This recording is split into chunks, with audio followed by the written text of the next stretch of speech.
I now go to the government side, but my colleagues have indicated that Senator Heffernan can take their spot for their 15 minutes, or any part of it, as he is involved in other committees as well.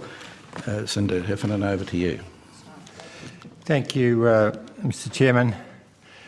Mr Attorney General, in recent months I've put a proposition to the Royal Commission into the institutional treatment of children.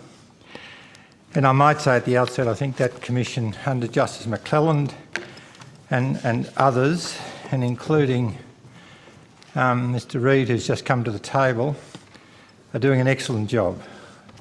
And it's pretty heartbreaking to see what's gone on and what's been denied for the last 50 years now being exposed as a reality. It's broken a lot of hearts. I actually want to go to the proposition, Mr Attorney, that we should include in the terms of reference the institution of the law. And I have documents here which the Royal Commission has seen to justify that case, and in fact every Attorney General, from Attorney General Ruddock till now, has seen some of these documents, and they are police documents, and they are very disturbing. In the last 18 months, I've put forward a case which I initiated to remove a judge from the bench in New South Wales, Justice Gary Neal, whose name in the trade was Gorilla in Black Lace. And that succeeded to a point. We're hearing a case against a man who was found guilty of raping siblings and then faced new charges which the judge wouldn't allow the earlier charges to be allowed into the court. During the hearing of the case and from the bench, during the case, said to the court that he thought the law was out of date and that sex for siblings should be now legal and that it shouldn't be illegal for men to have sex with children. And I found that despicable and despising and a complete bias of display from the bench. Took it to the Judicial Commission, and I might say the New South Wales Judicial Commission is doing an excellent job, and I have a good relationship and have had for some years. And as you know, Mr Attorney, I've tried in vain to get a federal judicial commission. And I think the treatment in the federal jurisdiction of children by some people in the jurisdiction of the Family Law Court is disgusting and a disgrace, and some of those children are a tool for attorneys in representing cases. So having produced a set of documents to the Royal Commission under an order to produce, which includes, disturbingly, documents that name in one document 28 people as alleged pedophiles, signed off by Gary Crook QC, counsel assisting an earlier Royal Commission, includes a whole lot of prominent people, and I think to protect the discretion of the Royal Commission, I won't comment on what the Commission thought, except that they thought it was outside the terms of reference of the Royal Commission. One of my problems is that we have in Australia, and I mean it's like the denial of the priests and the altar boys, to make a sort of a cheap comparison for 50 years sort of thing. We have in Australia, sadly, a compromise at the highest of levels. There's a former Prime Minister on this list, and it is a police document. We have a compromise similar to the compromise demonstrated by 60 Minutes in recent times in the UK. And when I approached 60 Minutes and said, why in God's name did you have to go to the UK to do that? They said because no one in the UK would do it. And can I just say to the children that have been abused, to the parents and the loving mothers, quite often more than the fathers, who go to places like divorce courts, and the lawyers use the tool of abuse in the divorce courts. The divorce courts should deal with, in my view, the breakup of the family and its assets, etc. It shouldn't and isn't qualified to deal with abuse that is alleged. That should be a separate entity, and it's not. I just want to put everyone on notice. Are you talking about the abuse of children here?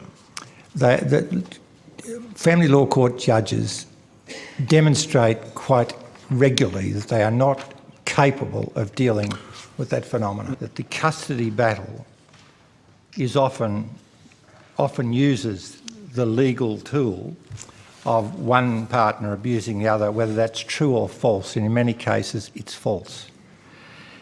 Could I just go to, and thank you very much for your assistance. Well, there are provisions, of course, Senator, in the Family Law Act which do deal with the making of false allegations, which, of course, apart from anything else, is perjury if made under oath, but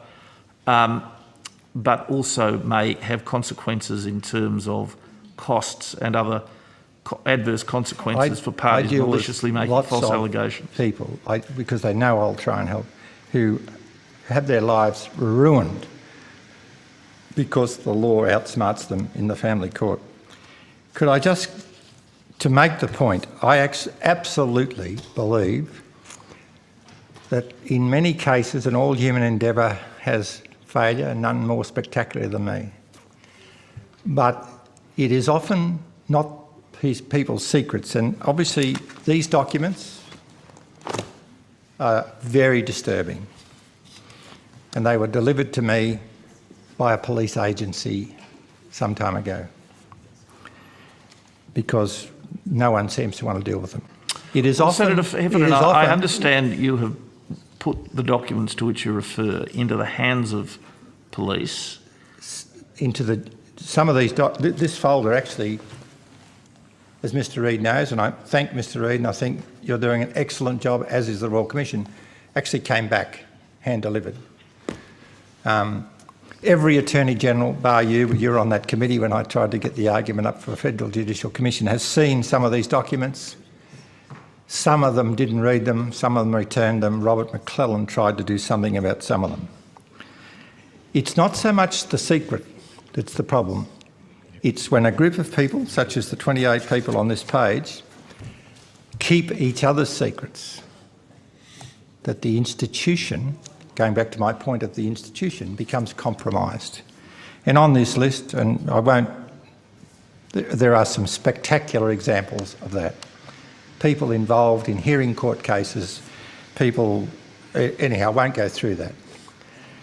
I just appeal for the thousands and thousands and thousands of people in Australia, and the Royal Commission, to its credit, is demonstrating the disgusting culture of some of our institutions. I appeal for you to give consideration to cleaning up this Act. I mean, the Royal Commission, the Wood Royal Commission, as you know, Mr Attorney, was about to explore, and it's in the Hansard, so it's no great secret, who the legal fraternity people were that used to attend Costello's, the boy brothel club in Kellett Street, King's Cross. And I've actually got the list here. And a lot of them are still practising. But the judge of the day of the Royal Commission decided it was a no-go zone, and Paddy Bergen, counsel assisting at the time, said, "We'll rise for morning tea," and they never went back to it. And I did ask the Commissioner why. He said he'd deny it if ever I mention it. I think it's time to mention it in view of the good work of the Royal Commission. He said, "We've decided not to revisit that issue because the public would lose confidence in the judiciary." I think it's time, like the churches and our other institutions who are now facing up to the truth, I think it's time the institution of the law faced reality. Well, there are a lot of Senator, good people in the law.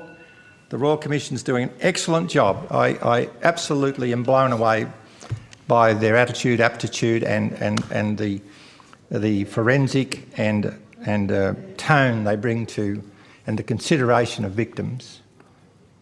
Many who can live through this, many who can't, and suicide, etc. I think it's time we gave consideration to cleaning up the Act. And I mean, you may like to revisit. I don't see how, given the evidence, given just the instance, and I have to say I got rid of another judge through the excellent work of the Judicial Commission in New South Wales a few years ago without a murmur. He was a person who's in this list here as picking up young blokes in the toilets outside Marsland College at Randwick. He heard a case in the Central West, I won't name the town, of not the father, the living with the wife, what do you call them? Macca, help me out here. Stepfather. The stepfather abusing a daughter. The judge closed the court. This is the judge that's in this here. Found the person guilty, suppressed the names, gave a non-custodial sentence to the man and let him go back to the family home. Nothing else was done. I think it's a disgrace. Just finally say one thing. We can quickly. come back to you if you have other questions yeah, later. okay. But I think included in these documents, and I think it measures the issue, Mr Attorney, and I would hope people are listening and we give serious consideration to the victims of this process. When the police find it necessary to put a judge under surveillance, I think we've got to a point where we've got a problem. And when that surveillance is dropped because of a lack of cooperation between the AFP and the New South Wales Police, we have a problem. Thank you very much, Mr Chairman.